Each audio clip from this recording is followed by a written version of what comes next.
যারা আজকে এখানে বক্তব্য শুনছেন বা দূরে দাঁড়িয়ে দোকানে বা ব্যবসা করছেন, প্রত্যেককে শুভেচ্ছা জানাই যে আজকে নন্দীগ্রামের মতো একটা ঐতিহাসিক জায়গায় এমনই একটা সভায় বক্তব্য রাখতে এসেছি যেখানে উদ্যোক্তারা হচ্ছে মুসলিম। এবং বিষয়বস্তু কি, ভারতবর্ষের ইতিহাস থেকে মুসলিমদের নাম কেন মুছে ফেলা হয়েছে, মুসলিমদের অবদান কতটুকু ছিল, এই সমস্ত বিষয়গুলো মনে করাতে হচ্ছে এই কারণে, কারণ ভারতবর্ষ স্বাধীনতার জন্য সব থেকে বেশি রক্ত দিয়েছিল মুসলিমরা, এবং এটাকে মুছে দেওয়ার জন্যই আজকে নতুন করে দায়িত্ব পড়েছে এটা মনে করানো। আমার এই বক্তব্য একটু দীর্ঘ হবে, প্রত্যেকে ধৈর্য ধরে শুনবেন, কারণ একজন আমি অমুসলিম হয়েও এখানে বক্তব্য রাখতে এসেছি। আমার অনেক বক্তব্য আপনারা ইউটিউবে দেখেছেন, শুনেছেন। দীর্ঘ প্রায় কয়েক বছর ধরে আমরা কয়েকটা কথা বারবার বিশেষ করে অমুসলিমদেরকে বলার চেষ্টা করছি, বোঝানোর চেষ্টা করছি। আমরা কয়েক বছর ধরে বলছিলাম যে এনআরসি নিয়ে একটা কথা চলছিল, খুব সারা ভারতবর্ষে আন্দোলন তুঙ্গে উঠেছিল। তখন বিজেপি বলছিল সবাইকে যে এনআরসি করলে মুসলিম বাদ যাবে, কিন্তু ভারতবর্ষের কোনো আইনে লেখা নেই যে মুসলিমদের বাদ দেওয়া যাবে। বরং ভারতবর্ষের যে সমস্ত দেশভাগের বলি হওয়া মানুষগুলো ওপার বাংলা থেকে এসেছেন বা পাকিস্তান থেকে এসেছেন, যে সমস্ত অমুসলিমরা, সেই মানুষগুলোকে বাদ দেওয়ার জন্য এই আইন। এখানে কন্ডিশন চাপানো হয়েছে যে 1948 সালে 19শে জুলাইয়ের আগেকার দলিল না থাকলে তাকে বিদেশি ঘোষণা করা হবে। যে সমস্ত মুসলিম ভাইরা বাংলাদেশে চলে গেছেন তারা তো বেঁচে গেছেন, কিন্তু ভারতবর্ষে যারা মুসলিম রয়েছেন তারাও বেঁচে গেছেন। কিন্তু যে সমস্ত অমুসলিম ভাইরা বাংলাদেশ থেকে ভারতে এসেছিলেন তাদেরকে উদ্বাস্তু, অনুপ্রবেশকারী ইত্যাদি নামে ভূষিত করা হয়েছিল। তো সেই সমস্ত বিষয়ে পরে যাব, কিন্তু মূল বিষয়টা হচ্ছে যে আজকে যারা ঝান্ডা তুলছেন তারা নিজেরাও জানেন না যে এই ঝান্ডাটা আর কদিন তুলতে পারবেন। আমরা গত 4 বছর আগে বলে দিয়েছিলাম যে 24 সালে বিজেপি ক্ষমতা এলে ভারতবর্ষের সংবিধান, জাতীয় পতাকা, যত রকম সিম্বল আছে সমস্ত কিছু বাতিল করবে তারা। এটা আমরা 4 বছর আগে থেকে বলছি। গতকাল বিভিন্ন পত্রপত্রিকায় আপনারা অনেকে দেখেছেন, বা সোশ্যাল মিডিয়া যারা দেখেন, কিংবা গতকাল আনন্দবাজার পত্রিকাতেও আছে। ভারতবর্ষে বাবা সাহেব আম্বেদকরের যে সংবিধান, যেটাকে বলা হয় পৃথিবীর সবথেকে সর্বশ্রেষ্ঠ সংবিধান, সেই সংবিধানটা বাতিল হতে চলেছে 2024 সালে। তার জন্য নতুন হিন্দু সংবিধান রচনা করা হয়ে গেছে। সেই সংবিধানে এটাও বলা আছে ভারতবর্ষের জাতীয় পতাকা তিরঙ্গা থাকবে না। অর্থাৎ ভারতবর্ষে এখন যে তিরঙ্গা পতাকা নিয়ে আপনারা লাফালাফি করছেন তার আয়ু মাত্র 2 বছর। এবং বলে না, পিপিলিকার ডানা গজায় মরিবার তরে। আজকে বিজেপি আরএসএস যেভাবে ভারতবর্ষের ইতিহাস বিকৃতি করতে চাইছে, ভারতবর্ষের সমস্ত ঐতিহ্যকে মুছে নিজের মতো করে বানাতে চাইছে, সেই সমস্ত ধান্দাবাজদের আমি একটা জিনিস জিজ্ঞেস করতে চাই যে ভারতবর্ষকে তো বলা হয় দেবদেবীদের জন্মস্থান, বিভিন্ন ঋষি মুনি, বড় বড় জ্যোতিষী, তান্ত্রিক, বিভিন্ন ক্ষমতাধর ব্যক্তি যাদের মন্ত্রতে নাকি ভস্ম করে দেওয়া যায়। তাহলে ভারতবর্ষে যখন যুগে যুগে বিদেশিরা আক্রমণ করেছে তখন তোমাদের মন্ত্রতন্ত্র কোথায় গেছিল? তখন তো তোমরা পালিয়ে গুহায় চলে গেছিলে। ঠিক এরকমই অবস্থা হয়েছিল যখন ভারতবর্ষে মুঘল শাসনের সময়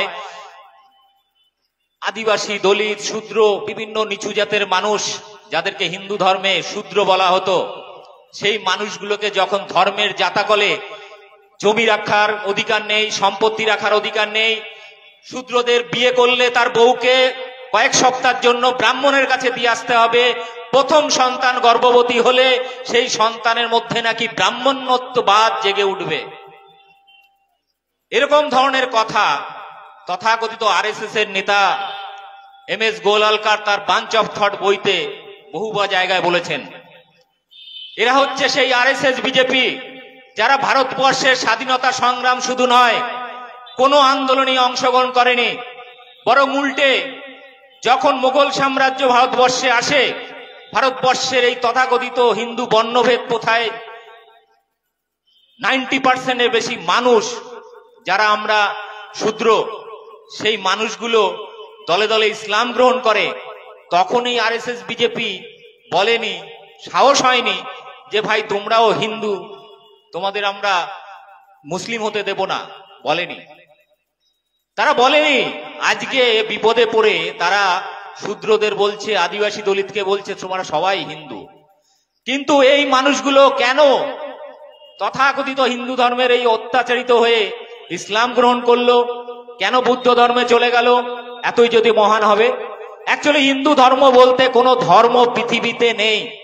ভারতবর্ষের কোনো গ্রন্থে, কোনো ধর্মগ্রন্থে আপনি হিন্দু শব্দটা দেখাতে পারবেন না। ভারতবর্ষে রচিত কোনো ধর্মগ্রন্থে শূদ্রদেরকে কোনো অধিকার দেওয়া হয়েছে জমি রাখার, সম্পত্তি রাখার, নিজের বিবাহিত স্ত্রীকে ব্রাহ্মণকে না দিয়ে নিজের সাথে বাসররাত কাটানোর অধিকার, সন্তানদেরকে শূদ্রদেরকে ব্রাহ্মণে উন্নীত করার অধিকার কিচ্ছু নেই। ব্রাহ্মণদেরকে পায়ের তলায় রাখার জন্য তাদের দ্বারা চাষবাস করা, তাদের দ্বারা সমস্ত রকমের কাজ করিয়ে নেওয়া, অথচ সেই শূদ্রদেরকে কোনো অধিকার দেয় না তথাকথিত এই ব্রাহ্মণরা। এবং এই ব্রাহ্মণদের অত্যাচারে এই মানুষগুলো যখন বাধ্য হলো, ভারতবর্ষে যখন মুঘল আসার পরে এই ধরনের সমাজ ব্যবস্থা যখন ভেঙে দিল, মানে বলা যায় ব্রাহ্মণদের পাকা ধানে মই দিয়ে দিল তথাকথিত মুঘলরা ভারতবর্ষে আসার পর। সেখানে প্রতিটি মানুষ, আজকে যারা নামাজ পড়েন আপনারা, সে যত বড় ধনী ব্যক্তি হোক না কেন, আপনার পাশে দাঁড়িয়ে কাঁধে কাঁধ মিলে একসাথে নামাজ পড়ে। সেখানে কেউ উঁচু নিচু নেই, সেখানে কেউ ব্রাহ্মণ, ক্ষত্রিয়, বৈশ্য, শূদ্র জাতপাত নেই। হিন্দু ধর্মে ৬,০০০-এর বেশি এরকম জাতপাতের ভ্যারিয়েশন রয়েছে। কেউ কারো জিনিস ছোঁয়া খাবে না। আপনার মনে আছে গতকাল রাজস্থানে কি হয়েছে? একটা ৮ বছরের শিশু স্কুলে উচ্চ বর্ণের একটা যেখানে জল খাওয়ার জায়গা, সেখানে জল খেয়ে নিয়েছিল। স্কুলের হেডমাস্টার তাকে পিটিয়ে মেরে দিয়েছে। এরকম ভারতবর্ষ ফিরে আসছে। নতুন যে হিন্দু সংবিধান তৈরি করেছে আরএসএস বিজেপি, সেই সংবিধানে বলা হচ্ছে কি বর্ণভেদ প্রথা ফিরে আসবে। সেখানে ত্রেতা যুগে, দাপর যুগে যে ধরনের শাস্তির বিধান ছিল, অর্থাৎ পৌরাণিক গল্পে বিভিন্ন কাহিনীতে আমরা যেগুলো দেখি যে সেখানে বিভিন্ন ধরনের শাস্তির কথা বলা হয়েছে, বা নরকে অনেক রকম নরকের শাস্তির কথা উল্লেখ করা হয়। গরম তেলে ফ্রাই করা, ত্রিশূল দিয়ে তাকে মেরে দেওয়া, এই ধরনের শাস্তির বিধান চালু হতে চলেছে ভারতবর্ষে। অর্থাৎ ভারতবর্ষ আজকে থেকে ২০০০ বছর পেছনে চলে যাবে এই নতুন সংবিধান অনুযায়ী। ভারতবর্ষের জাতীয় পতাকা বাতিল করে গেরুয়া জাতীয় পতাকা হবে। ভারতবর্ষের সব থেকে মহান সংবিধান যেটা পৃথিবীর মধ্যে মানা হয়, সেই আম্বেদকর সাহেবের, আমাদের ভারতের সংবিধানকে বাতিল করে সেখানে হিন্দু সংবিধান জারি করা হবে। এবং সব থেকে মজার ব্যাপার, এই ভারতবর্ষের স্বাধীনতার জন্য মানে ব্রিটিশদের গোলামি করেছে, এরা মোগলদেরও গোলামি করেছে। আপনি মোগল রাজাদের ইতিহাস দেখবেন, মোগল রাজাদের যত সেনাপতি বা তার বুদ্ধিজীবী বাহিনী ছিল, তার মধ্যে সব ক্ষত্রিয় ব্রাহ্মণই ছিল। এরা আজীবন ব্রিটিশদের সময়ও তাই ব্রিটিশদের গোলামি করেছে, ব্রিটিশদের হয়ে তারা দালালি করেছে।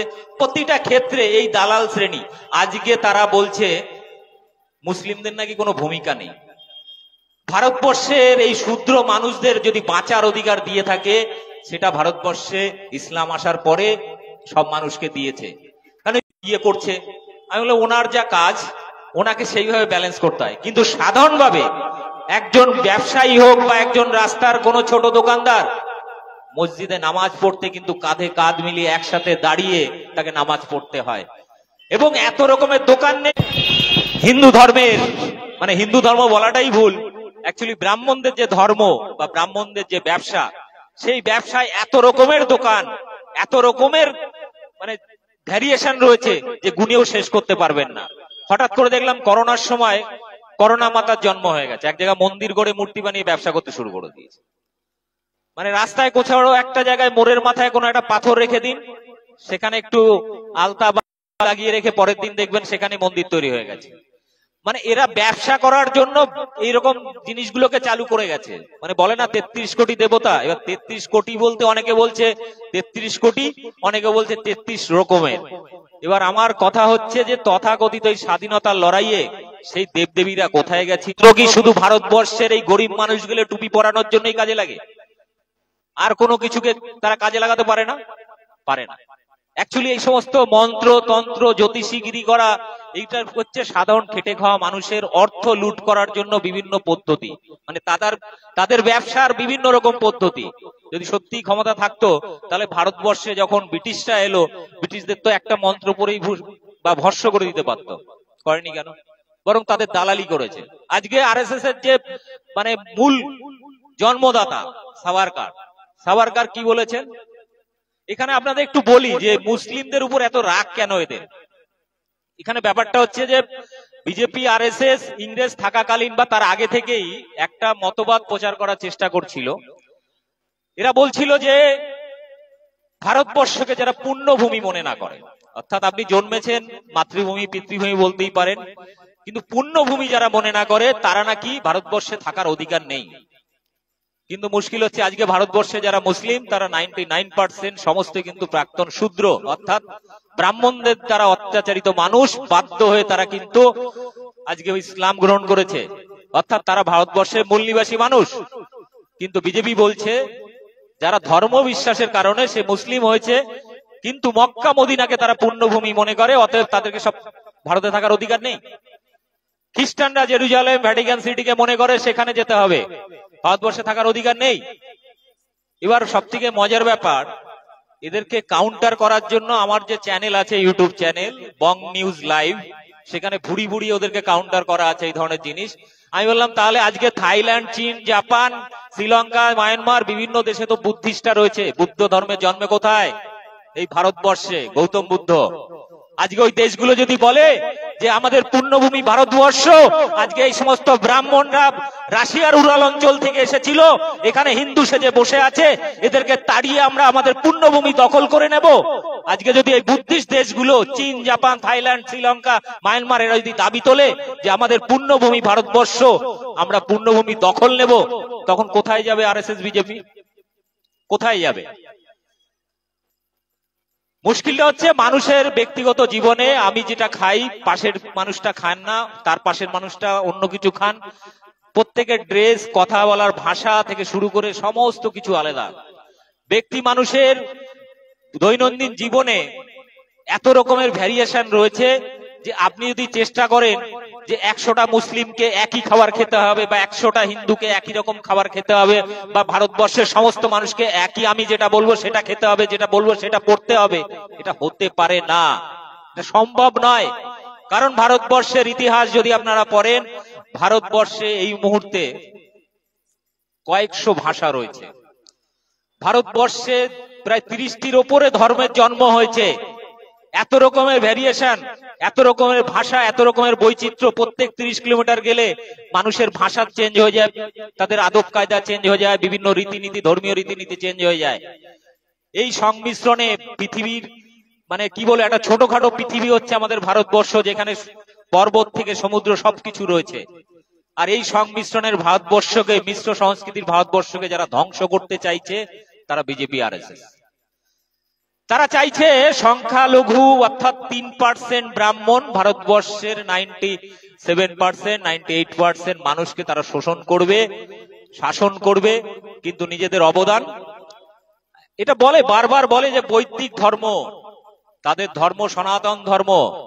সনাতন ধর্ম বলে কোনো ধর্ম নেই। সনাতন ধর্ম বলতে যেটা বোঝায় সেটা হচ্ছে বৌদ্ধ ধর্ম। বৌদ্ধ ধর্মের যে বাণী সেগুলোকে সনাতন বলা হতো, সেটাকে পর্যন্ত এরা হাইজ্যাক করেছে। আজকে যত রকমের স্বাধীনতা সংগ্রামের সময় যে স্লোগানগুলো আমরা ব্যবহার করি, প্রতিটি স্লোগান, প্রতিটি আবেগ সবকিছু মুসলিম বিপ্লবীদের। আজকে তারা হাইজ্যাক করে রাস্তায় রাস্তায় স্লোগান দিচ্ছে। নিজেরা স্বাধীনতার সময় কোন রকমের অবদান রাখেনি, বরং ব্রিটিশের দালালি করে গেছে। এমএস গোলওয়ালকার আরএসএস এর দ্বিতীয় সংঘচালক, প্রতিষ্ঠাতা এমএস গোলওয়ালকার তার বইতে বলছেন, যুব সমাজ শুনে নাও, তোমরা এই নেতাজি, ভগৎ সিং, এই বিপ্লবীদের সাথে যেও না, তোমরা এই পিছনে সময় নষ্ট করো না, তোমরা ভারতবর্ষকে হিন্দু রাষ্ট্র বানানোর জন্য লড়াই করো। আরএসএস মনে করে ভারতবর্ষের প্রধান শত্রু হচ্ছে মুসলিম এবং কমিউনিস্ট, কারণ তারা সম্প্রীতির কথা বলে, কারণ তারা গরিব মানুষের প্রতিনিধিত্বর কথা বলে, ভারতবর্ষের 85% এর বেশি খেটে খাওয়া মানুষের কথা বলে। কিন্তু তারা ব্রাহ্মণের কথা বলে না।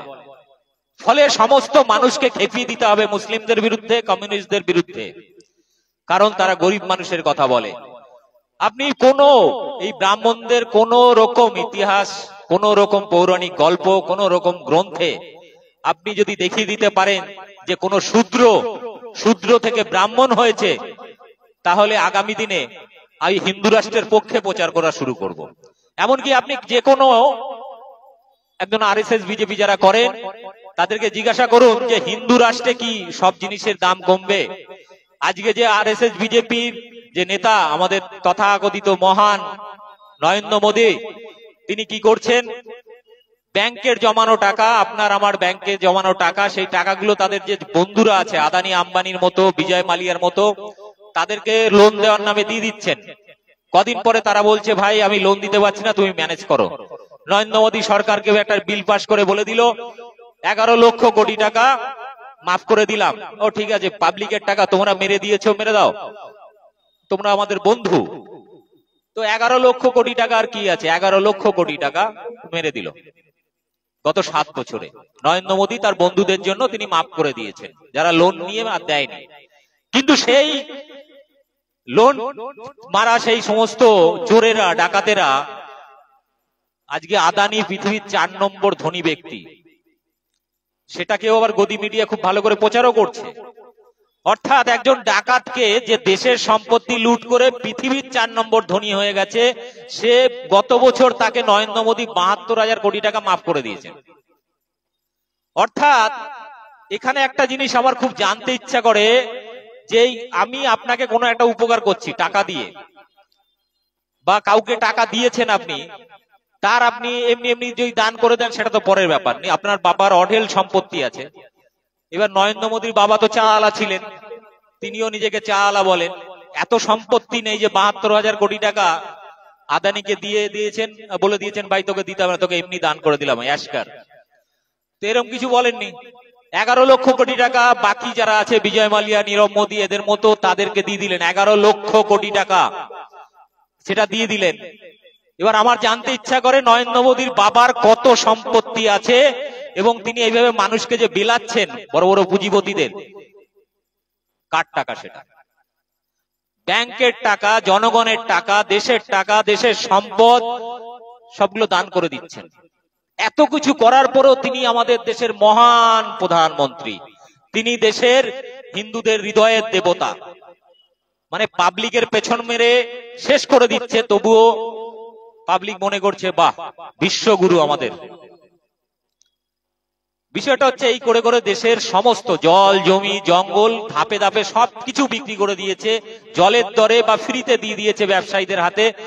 এই মুহূর্তে সরকারি কোন রকম পরিষেবা কিছুই তারা রাখছে না বাকি, সমস্ত প্রাইভেটাইজেশন হয়ে যাচ্ছে, প্রাইভেট কোম্পানিগুলোর হাতে তুলে দিচ্ছে।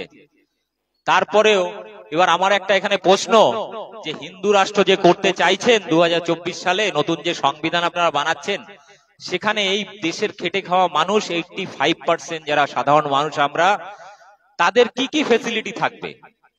আমরা যখন কোন দল পরিবর্তন করি, মানে ধরুন আমরা সিপিএম করতাম, কেউ চলে গেলাম টিএমসি তে, সেখানে বেটার কোনো চান্স পেলাম, বা বিজেপিতে যাওয়ার জন্য ভালো একটা অফার আছে, কোটি কোটি টাকার গল্প, আমি বিজেপিতে চলে গেলাম। তো এরকম কোন ভালো অফার নিশ্চয়ই থাকবে হিন্দু রাষ্ট্রের এই নতুন সংবিধানে, যে হিন্দুদের জন্য বা শূদ্রদের জন্য এই ভালো ভালো অফার রয়েছে সেখানে।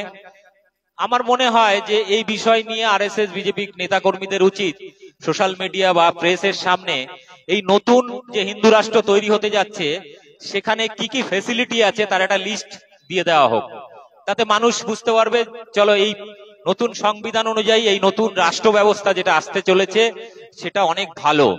বা সেখানে এরকমও দিতে পারেন, যেমন ধরুন মুসলিমরা যেমন কি করলেন, মানে শূদ্ররা যেমন ইসলাম গ্রহণ করলো, তার কাছে মনে হয়েছে এখানে জাতপাত নেই, এত ব্রাহ্মণের অত্যাচার নেই, সবাই সমান, তো তারা ইসলাম গ্রহণ করলেন। বিজেপিতে যাওয়ার জন্য এমন কিছু অফার রাখুন, যে বা এই নতুন হিন্দু রাষ্ট্রে ভালো ভালো কিছু অফার রাখুন, যাতে করে মুসলিমরাও ঘর বাপসি করে। অর্থাৎ ভালো কিছু ফেসিলিটি, মানে অর্থাৎ এখন যারা মুসলিম রয়েছেন তারা এই নতুন হিন্দু রাষ্ট্রে গিয়ে আরএসএস বিজেপি করবেন, সবাই হিন্দু হয়ে যাবেন, তার জন্য কোনো ভালো ফেসিলিটি ঘোষণা করুন আপনারা। না, এখনো পর্যন্ত তাদেরকে আপনি জিজ্ঞাসা করলে তারা কিন্তু কিন্তু করবে, কারণ এমন কিছু হতেই পারে না। কারণ হিন্দু রাষ্ট্রের সর্বশ্রেষ্ঠ যে বর্ণ সেটা হচ্ছে ব্রাহ্মণ। ব্রাহ্মণের পার্সেন্টেজ ভারতবর্ষে মাত্র 2.5% থেকে 3%। এবং এই ব্রাহ্মণরা কোনো কায়িক শ্রমিক করে না, তারা ফসল উৎপাদন করে না, কোনো কলকারখানায় কাজ করে না, খেতে খামারে চাষবাস করে না, কোন রকম পরিশ্রম তারা করে না, এতটাই চতুর। এবার এই যে মূল নিবাসীর কথা বলছিলাম, যে আমরা ভারতবর্ষে মূল নিবাসী খেটে খাওয়া মানুষ, তাহলে ব্রাহ্মণরা কারা? আজকে যারা বলছে ভারতবর্ষে মুসলিমদের থাকার অধিকার নেই, খ্রিস্টানদের থাকার অধিকার নেই, তাদের ভোট দেওয়ার অধিকার নেই, এই সমস্ত ব্রাহ্মণরা কারা? আপনার একটু ইতিহাস ঘাটুন। সম্প্রতি বামসেফ সংগঠন তারা একটা বিশাল বড় আর্টিকেল প্রকাশ করেছে এবং সেখানে 2010 সালে এবং 2001 সালে এরকম কয়েকটি রিপোর্ট তারা পেশ করেছে। সেখানে ডিএনএ টেস্টের কিছু রিপোর্ট দিয়েছে। বলছে ভারতবর্ষে যারা ব্রাহ্মণ তাদের ডিএনএ এর সাথে রাশিয়ার উরাল অঞ্চল, ইরানের একটা অংশ, এই সমস্ত মানুষদের সাথে তাদের ডিএনএ এর মিল আছে। ভারতবর্ষের আমরা যারা খেটে খাওয়া মানুষ তাদের ডিএনএ এর সাথে মিল নেই। তার মানে ভারতবর্ষে এই ব্রাহ্মণরা যখন এসেছিল হরপ্পা মহেঞ্জোদারো সভ্যতার অনেক পরে, প্রায় 2500 বছর পরে, এবং আসার পরে সেই হরপ্পা মহেঞ্জোদারো সভ্যতাকে ভেঙে তছনছ করেছিল। এবং সেই জায়গাটা থেকে আজকে পর্যন্ত মানে তারা লিখতে পড়তেও জানতো না। হরপ্পা মহেঞ্জোদারো আপনি যাবেন, সেখানে এখনো পর্যন্ত যে সমস্ত গুহায় বা পাথরে খোদাই করা আছে সেখানে লিপি ছিল। তখন মানুষ, আমাদের এখানকার মানুষ, তারা লিখতে পড়তে জানতো। কিন্তু এই সমস্ত রাশিয়ার উলাল অঞ্চল থেকে আসা ব্রাহ্মণরা কিছুই জানতো না, তারা শুনে শুনে মনে রাখতো। ওই জন্য তাদের ধর্মগ্রন্থের বাণীগুলো শুনে শুনে শ্রুতি হিসাবে বলা হতো, তারা শুনে শুনে মনে রাখে। এবং এই ধরনের ইতিহাস আপনি যদি একটু ঘাটেন, ভারতবর্ষে যত মন্দির আছে সমস্ত মন্দির যদি আপনি জিওলজিক্যাল সার্ভে অফ ইন্ডিয়া থেকে খোদাই করে দেখবেন, প্রত্যেকটা মন্দির ছিল বৌদ্ধ মঠ, যেখানে পুজো আচ্ছা হতো না, সেখানে তারা ধ্যান করতেন এবং সাধারণ গরিব মানুষকে পড়াশোনা শেখাতেন। এরকম বহু তথ্য রয়েছে, কিন্তু ব্রাহ্মণদের কোন রকম নিদর্শন ভারতবর্ষের ইতিহাসে কোন প্রত্নতাত্ত্বিক কোন রকম নিদর্শন পাওয়া যায় না। যা পাওয়া যায় মুঘলদের, যা পাওয়া যায় বুদ্ধদের, আর কিছু নেই। এরা কি করতো? পরগাছাজীবীর মতো মানুষের মাথায় কাঁঠাল ভেঙে খেত, মানুষকে এই মন্ত্রতন্ত্র বিভিন্ন রীতিনীতির জালে জড়িয়ে, স্বর্গ নরকের ভয় দেখিয়ে, জন্মের আগে থেকে শুরু করে পিণ্ডদান পর্যন্ত জীবনের প্রতিটি পদে আপনি ব্রাহ্মণ ছাড়া চলতে পারবেন না। কোন ব্রাহ্মণকে দেখেছেন কোনোদিন মাঠে চাষ করে, খেতে খামারে চাষ করে, ফসল উৎপাদন করে খেতে? পাবেন না খুঁজে, কারণ তারা জানেই না ওই জিনিসটা। কারণ তারা যে সমস্ত উরাল অঞ্চলে ছিল, পাহাড়ি এলাকা, তারা লুটপাট করে বেড়াতো বিভিন্ন টিম গিয়ে গিয়ে, সেই লোকগুলো হচ্ছে ব্রাহ্মণ। ব্রাহ্মণের কোনো ইতিহাস নেই, ভারতবর্ষে কোনো ঐতিহ্য নেই, কোনো নিদর্শন আপনি পাবেন না খুঁজে। কিন্তু আজকে তারা বলছে তারা নাকি মহান, তারা দেশভক্ত, তারা নাকি স্বাধীনতায় তাদের বিশাল অবদান। কিন্তু দুঃখের বিষয়, একজনও স্বাধীনতা সংগ্রামী আরএসএস এর যে শহীদ হয়েছে লড়াই করতে গিয়ে, এরকম কিছু নেই। সাভারকার জেল খেটেছিল কয়েকদিনের জন্য, কিন্তু তারপরে মুচলেখা দিয়ে ছাড়া হয়েছে, আজীবন গোলামি করবো এই শর্তে। এরা নাকি দেশভক্ত। আরেকটা সব থেকে মজার ব্যাপার, সেটা হচ্ছে জাতীয় পতাকা নিয়ে এরা হঠাৎ লাফালাফি করছে। কিন্তু এই আরএসএস এর যে গুরু এম.এস. গোলওয়ালকার, তার বাঞ্চ অফ থট বইতে তিনি পরিষ্কার লিখেছেন যে তিরঙ্গা পতাকা এটা হচ্ছে অশুভ শক্তির প্রতীক। তিরঙ্গা পতাকা ভারতবর্ষের সংস্কৃতির বিরোধী। ভারতবর্ষের সংস্কৃতি গেরুয়া, গেরুয়া পতাকা চাই। 1947 সালে যখন গেরুয়া স্বাধীন দেশের পতাকা হিসাবে গেরুয়া পতাকা, আমাদের তিরঙ্গা পতাকা যখন মানে প্রচলনটা শুরু হয়, সেই সময় থেকে 2002 সাল পর্যন্ত আরএসএস, বিজেপি, তাদের যে হেডকোয়ার্টার অফিস, না স্বাধীনতা দিবস, না প্রজাতন্ত্র দিবস, না কোন রকম দিবসে তারা পতাকা উত্তোলন করেনি। এটা ইতিহাস, আপনার একটু ঘাটলে বুঝতে পারবেন কেন করেনি। কারণ আরএসএস মনে করতো ভারতবর্ষের জাতীয় পতাকা হওয়া উচিত গেরুয়া, এই কারণে তারা মানেনি। এবং একই সাথে এই গেরুয়া পতাকাকে তারা জ্বালিয়েছে বহুবার। এই গেরুয়া পতাকা আপনি পুরনো বিভিন্ন পত্র পত্রিকা, তখন তো মিডিয়া ছিল না, এমনকি উত্তরপ্রদেশে একাধিকবার এরকম হয়েছে যে এসসি, এসটি, দলিত, আদিবাসী এই মানুষগুলোর বিরুদ্ধে বিজেপি আরএসএস মিছিল বের করেছে। দলিত আদিবাসীদের হত্যা করার জন্য বিভিন্ন ধরনের সেনা, প্রাইভেট সেনা তৈরি করে আদিবাসীদের গ্রামগুলোকে অত্যাচার করেছে, মেয়েদেরকে রেপ করেছে, লুট করেছে। এরকম বহু ইতিহাস পাবেন, বেশি দিনকার না, এখনো আছে। এরকম বহু ইতিহাস রয়েছে, কিন্তু তারাই আজকে দেশভক্ত বলে নিজেদেরকে জাহির করছে। আর সব থেকে মানে খারাপ কথা যেটা, সেটা হচ্ছে নেতাজিকে এরা কিভাবে অত্যাচার করেছে সেই ইতিহাস কোথাও লেখা নেই। যখন নেতাজি সুভাষচন্দ্র বোস আজাদিন ফৌজ তৈরি করেছিলেন, যে ফৌজে সব থেকে বেশি সেনাপতি যারা ছিলেন সবে মুসলিম, এবং সেই নেতাজিকে হত্যা করার জন্য 1942-43 দিকে নেতাজিকে হত্যা করার জন্য আরএসএস ব্রিটিশ সেনাবাহিনীকে সঙ্গে নিয়ে মায়ানমার পর্যন্ত পৌঁছে গেছিল নেতাজিকে হত্যা করবে বলে। ইতিহাস কোথাও পাবেন না, ডকুমেন্ট খুঁজুন, আমি চ্যালেঞ্জ নিয়ে বলছি, পেয়ে যাবেন। ভারতবর্ষের সরকার একটা নতুন বই বের করেছিল কিছুদিন আগে। সেখানে যে শহীদদের লিস্ট পাওয়া যায়, সেই শহীদদের লিস্ট আপনি যদি দেখেন, সেই বইটার মধ্যে যদি 100 জন শহীদের নাম থাকে দেশ স্বাধীন করার জন্য, তারপরে তার মধ্যে প্রায় 80 জনের মতো হচ্ছে মুসলিম। এমনকি বিভিন্ন জেলে কারাগারে যে সমস্ত মুসলিমদেরকে অ্যারেস্ট করা হয়েছিল স্বাধীনতা সংগ্রামের জন্য, কিছু কিছু জায়গায় তাদের নাম পরিবর্তন করে হিন্দু নাম লাগিয়ে দেওয়া, কিছু কিছু জায়গায় তাদেরকে বেনামে অ্যারেস্ট করে রাখা, এমনকি যদি ইতিহাস লেখা হয়েছে তখন সেই সমস্ত নামগুলো মুছেও দেওয়া হয়েছে। অর্থাৎ ব্রাহ্মণরা যেহেতু ভারতবর্ষের উচ্চ শ্রেণী, তারা যেহেতু রাষ্ট্র ক্ষমতা দখল করেছিল, ফলে ইতিহাস লেখার সময় তারা বারবার খুব সূক্ষ্মভাবে ইতিহাসের থেকে মুসলিমদের নামগুলো মুছে দিয়েছে ধীরে ধীরে। এই কারণে ভারতবর্ষের ইতিহাস বই খুললে আমরা ওই হাতে গোনা ভগৎ সিং, নেতাজি, মাস্টারদা, সূর্য সেন এরকম কয়েকজনের নাম পাই, কিন্তু আরো শত শত লক্ষ লক্ষ যে মানুষ প্রাণ দিয়েছেন, যে মুসলিম ভাইরা প্রাণ দিয়েছেন, সেই মানুষগুলোর নাম নেই। এই কারণে আজকে নতুন করে মনে করাতে হচ্ছে ভারতবর্ষে মুসলিমদের অবদান। একজন মুসলিম ভারতবর্ষে যে অধিকার রয়েছে, একজন ব্রাহ্মণের বা আরএসএস বিজেপি সেই অধিকার নেই। কারণ ভারতবর্ষের স্বাধীনতা সংগ্রাম বলুন বা যে কোনো ধরনের ঐতিহ্যের কথা বলুন, ভারতবর্ষের কৃষিকাজ, শিল্প থেকে শুরু করে সমস্ত কিছুতে তারা কিন্তু কোনো অবদান রাখেনি, মুসলিমরা কিন্তু রেখেছে প্রতিটি পদে। ফলে নতুন করে যারা আজকে দেশভক্তির পাঠ শেখাচ্ছে, তাদের মুখের সামনে এই সমস্ত ইতিহাসগুলো তুলে ধরুন, দেখবেন ল্যাজ গুটিয়ে তারা পালিয়ে যাবে। এবং আজকে যে হিন্দু রাষ্ট্রের কথা বলছে, ভারতের সংবিধান পরিবর্তন করে নতুন সংবিধান আনতে চাইছে, দেশের জাতীয় পতাকা পরিবর্তন করে গেরুয়া পতাকা আনতে চাইছে, নতুন সংবিধানে বলছে মুসলিমদের আর খ্রিস্টানদের নাগরিক ভোটাধিকার দেওয়া হবে না। কেন বাবা, তুমি ঠিক করার কে? তুমি কোথাকার হনু? তোমার কে অধিকার দিয়েছে? তোমার কে অধিকার দিয়েছে তোমাকে এই কথা বলার? আজকে যারা মুসলিম সবাই তো হিন্দু ছিল, প্রাক্তন হিন্দু। তোমাদের অত্যাচারে বারবার মানুষ ধর্ম পরিবর্তন করেছে, তোমাদের অত্যাচারে দেশভাগ হয়েছে। এই দেশভাগ নিয়ে বলতে গেলে হয়তো 2 দিন লেগে যাবে। প্রতিটি ক্ষেত্রে ভারতবর্ষের ডিভাইড অ্যান্ড রুল পলিসির জন্মদাতা ব্রাহ্মণরা। আমরা শুধু শুধু ব্রিটিশকে গালাগালি করি। ব্রিটিশদের সময়ে ভারতবর্ষে এমন এমন কিছু আইন তৈরি হয়েছে যে আইনের জন্য আজকে আপনি ভোট দিতে পারছেন। 1935 সালে ব্রিটিশরাই প্রথম নিয়ে এসেছিল যে সবার একটা সাধারণ ভোটাধিকার। তার আগে সমাজের 2 থেকে মাত্র 10% উচ্চবিত্ত যারা পয়সাওয়ালা লোক তারা ভোট দিতে পারত।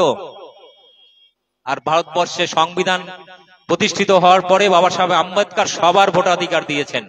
এরা সেই সংবিধানকে ধ্বংস করতে চাইছে, নতুন করে সেই পুরনো হিন্দু রাষ্ট্র প্রতিষ্ঠা করতে চাইছে, যাতে করে কারোর ভোটাধিকার থাকবে না। আজকে যে সমস্ত শূদ্র বা নিচু জাতের যারা হিন্দু নিজেদের মনে করেন, প্রত্যেককে আমি চ্যালেঞ্জ করতে পারি যে 2024 সালের পরে আপনাদের এনআরসি করে রোহিঙ্গা বানিয়ে ছেড়ে দেবে। কারণ ওরা জানে বাঙালি জাতটা এমন, এরা চিন্তা, চেতনা, বুদ্ধিতে অন্য যে কোনো জনগোষ্ঠীর থেকে অনেক বেশি উঁচুতে। এমনি এমনি 5-7খানা নোবেল পায়নি। এই জন্য বাঙালিকে বারবার ভারতবর্ষে যারাই শাসন করেছে প্রত্যেকে ভেঙে টুকরো টুকরো করার চেষ্টা করেছে। এই ইতিহাস বলতে গেলে 2-3 দিন লেগে যাবে। যেটুকু শুনলেন, আর যদি আরো বেশি কিছু জানতে হয় আমার ইউটিউব চ্যানেল আছে বং নিউজ লাইভ, ওই চ্যানেলটা আপনারা খুলে দেখতে পারেন, ওখানে বহু এরকম তথ্য দেওয়া আছে। সবাইকে ধন্যবাদ, শুভেচ্ছা জানিয়ে আমার বক্তব্য শেষ করছি।